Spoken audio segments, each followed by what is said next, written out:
Something beneath New York's subway system was never meant to exist. The station sat above it like a lid on something forgotten. But the ground beneath had always been quietly wrong. Maintenance crews often reported strange vibrations at night shifts. The tremors did not match train schedules or construction activity. No one could explain why the metal rails seemed to hum back. Old subway maps showed sections that no longer matched reality. Some tunnels appeared longer on paper than in physical inspection. Others seemed to shift slightly depending on who was measuring them. Workers began noticing sealed concrete walls that looked too modern.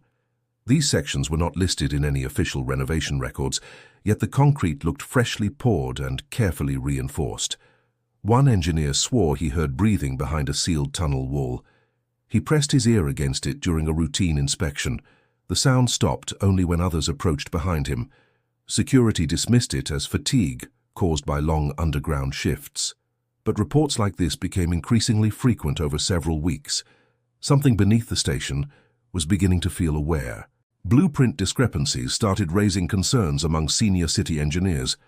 Entire sections of infrastructure did not align with documented records, yet physically, the structures were undeniably present and solid. During a late-night repair operation, tension filled the underground air. Flashlights flickered without warning across the damp tunnel walls. Even the sound of dripping water seemed strangely synchronized. A sudden vibration ran through the entire subway foundation violently. Dust fell from the ceiling like ash in slow motion. The ground beneath them began to fracture without warning. A sharp crack split the tunnel floor open instantly. The sound echoed far deeper than any normal structural break. Then the ground simply gave way beneath their feet. The collapse revealed a vast hollow chamber below the subway system. Air rushed upward, like something exhaling after a long sleep. The space below seemed impossibly large and deliberately carved. Lights lowered into the opening revealed stone surfaces far below. The geometry was too precise to be natural underground erosion. Something had shaped this space with intention long ago. The temperature rising from the void felt unnaturally warm. It contradicted every known geological expectation of deep earth layers. Yet the warmth pulsed steadily, like a hidden heartbeat. A team was quickly assembled for emergency descent investigation. They were instructed to document only structural instability findings. No mention of anything unusual was officially allowed. Ropes were lowered into the darkness carefully and cautiously. The first explorer descended into a silence thicker than air. His flashlight beam disappeared into endless shadow below him. As he reached the bottom, stone pathways came into view. They stretched outward like streets beneath the city itself. None of it matched any known subway expansion plan. Wooden supports lined the stone like remnants of ancient engineering, yet they appeared too intact to belong to history. It was as if time had simply stopped here. The descent team followed slowly into the underground chamber. Their voices sounded muted the moment they crossed below.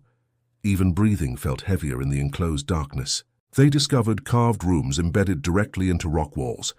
Furniture still stood in place, covered in thick, undisturbed dust. It looked like life had paused suddenly and never returned. Personal objects lay scattered across what resembled living quarters. Clothing, tools, and unknown artifacts remained untouched for years. Yet nothing showed signs of violent destruction or collapse. Footprints in dust suggested sudden movement through the tunnels. They led toward deeper sections of the underground village. Some prints were disturbingly small and irregular in shape. Whispers began echoing faintly through the stone corridors around them. At first they thought it was wind moving through cracks, but the tunnels were completely sealed from surface airflow. The voices gradually became clearer as they moved forward. Each explorer began hearing their own name spoken softly.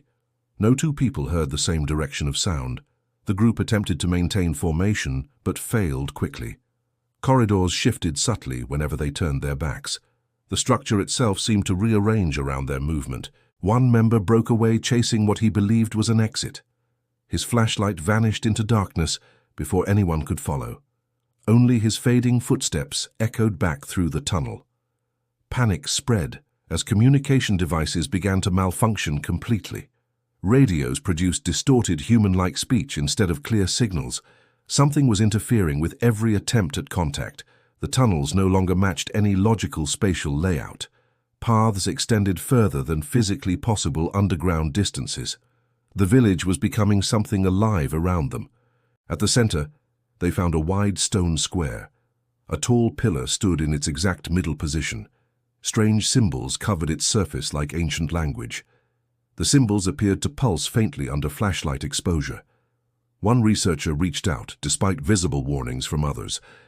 The moment he touched it, everything changed instantly. A wave of sound erupted through the entire underground system. It sounded like hundreds of voices speaking at once. Yet no language could fully be recognized within it. The walls seemed to react as if awakened suddenly. Stone surfaces shifted subtly like muscles beneath skin. The village was no longer passive in any sense.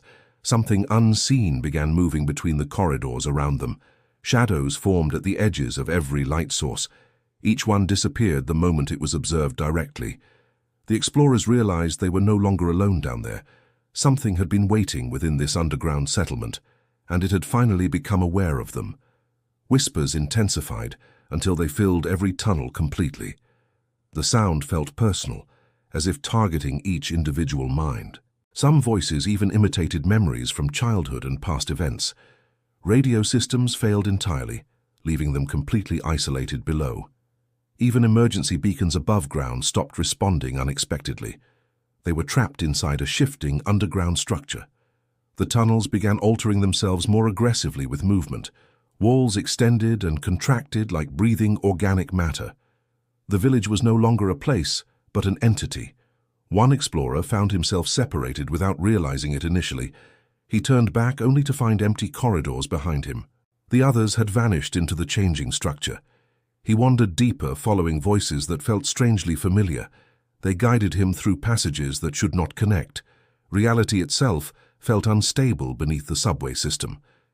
He encountered figures standing at the edge of light. They resembled humans but lacked defined facial features entirely. When he moved, they mirrored him perfectly without delay. The corridors eventually sealed behind him completely and silently. There was no visible collapse, only disappearance of space. Escape routes ceased to exist in any direction. Footsteps echoed behind him, growing closer with no source. The sound matched his pace even when he stopped. Something was imitating his movement from within darkness. His thoughts began echoing aloud within the tunnels themselves.